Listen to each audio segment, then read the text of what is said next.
ഹബീബായ മുഹമ്മദുർ റസൂലുള്ളാഹ് സ്വല്ലല്ലാഹു അലൈഹി വസല്ലം തങ്ങളിലാണ് അഭയം നമുക്കുള്ളത്. അള്ളാഹുവിൻ്റെ റഹ്മത്തല്ലേ നമുക്കുള്ളത്. ആ റഹ്മത്തിൽ ഏറ്റവും വലിയ റഹ്മത്തല്ലേ മുത്തുനബി സ്വല്ലല്ലാഹു അലൈഹി വസല്ലമ തങ്ങൾ. അള്ളാഹുവിൻ്റെ റഹ്മത്തിലേക്ക് എത്തിച്ചേരാനുള്ള കവാടമാണ് മുത്തുനബി തങ്ങളും അവിടുത്തെ പേരിലുള്ള സ്വലാത്തുകളും. നാം അത് മുറുകെ പിടിക്കുക, നമ്മുടെ ജീവിതത്തിൻ്റെ ഭാഗമാക്കി മാറ്റുക.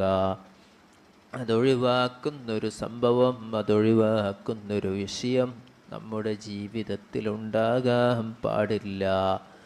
എപ്പോഴാണ് തിരിച്ചു പോക്കെന്നറിയില്ലല്ലോ, ഏതവസരത്തിലാണെന്നറിയില്ലല്ലോ.